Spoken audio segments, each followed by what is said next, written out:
अगर दूसरे लोग कहते हैं, हमारे साथी देशमुख जी ने और राम हेडौ ने आपके सामने बात कही है कि दूसरे लोग कहते हैं कि ये एक ही जाति की पार्टी है, एक ही जाति की पार्टी है, उस जाति के हितों के लिए ही ये काम कर रही है, उसको ही ये इकट्ठा कर रही है। मैं आपसे कहना चाहता हूं कि जिस जाति की वो बात करते हैं वो जाति महाराष्ट्र के बाहर ना के बराबर है। बहुजन समाज पार्टी के आज 3 मेंबर पार्लियामेंट हैं, 4 मेंबर पार्लियामेंट हैं, 3 लोकसभा के और 1 राज्यसभा का। उनमें से कोई भी उस जाति का नहीं है। हमारे 92 एमएलए हैं, उनमें से कोई उस जाति का नहीं है। उस जाति के होने चाहिए, इसलिए मैं आप लोगों के बीच में आया हूं। अब तक है नहीं है, लेकिन उनके भी होने चाहिए। वो भी बहुजन समाज का एक बहुत बड़ा अंग है। वो भी ब्राह्मणवाद के आधार पर पिछाड़े गए, गिराए गए लोग हैं। बहुजन समाज जब एक होना चाहिए, उनको एक करने के लिए किसी को आगे आना चाहिए। उस जाति का यही कसूर है कि ये अच्छा काम करने के लिए वो लोग आगे आ रहे हैं। जो लोग आगे आ रहे हैं इस अच्छा काम करने के लिए, उनको भी ये काम नहीं करना चाहिए। मैं समझता हूं बहुजन समाज को गुमराह करने के लिए ऐसी बातें कही जाती हैं, लेकिन हमारे लिए ये कोई नई बात नहीं है। हमारे लिए ये कोई नई बात नहीं है।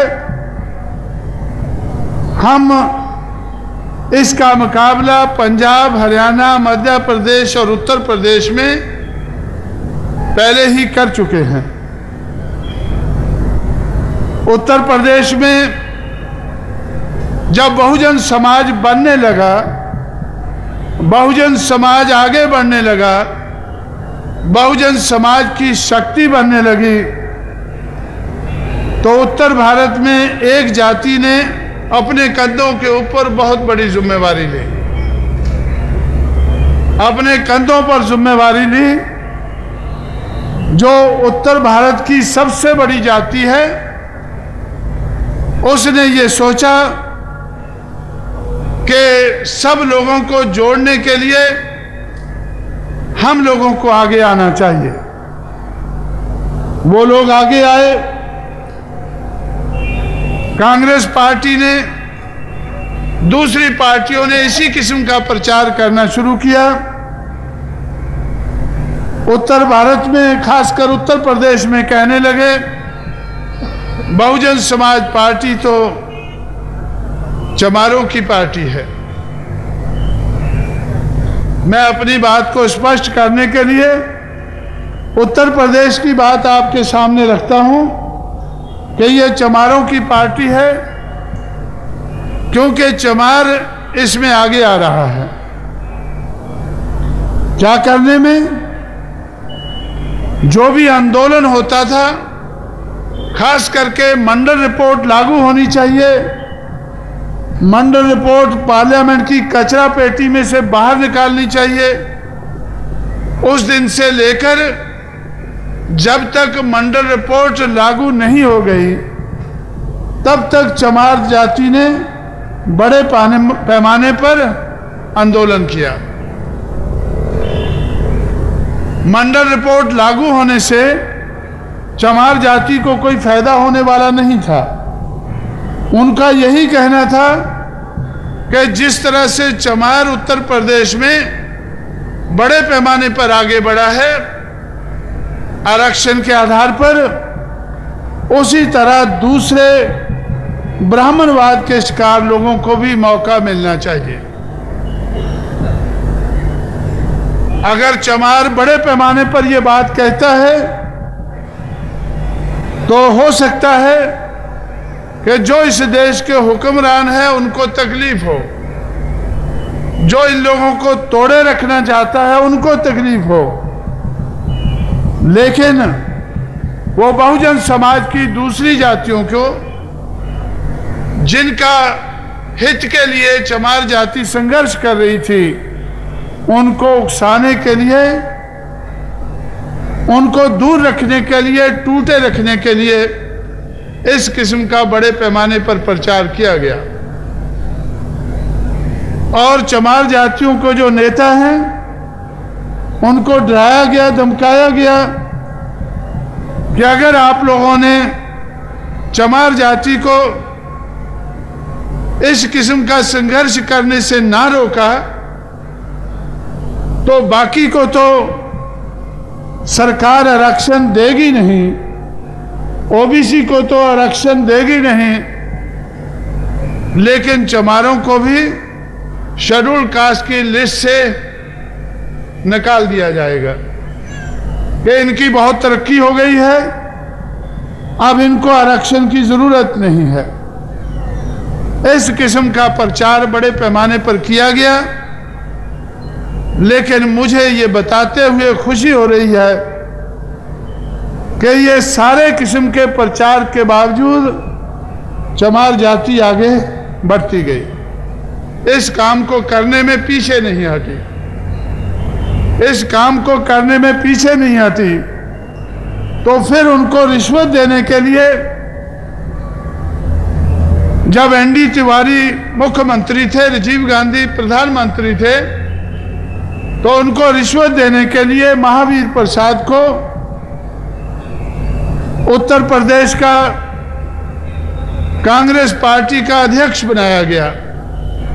राजेंद्र कुमारी वाजपेयी एक ब्राह्मण को हटाकर चमार को अध्यक्ष बनाया गया। ये देखो, कांग्रेस पार्टी आपके हितों की रक्षा करने के लिए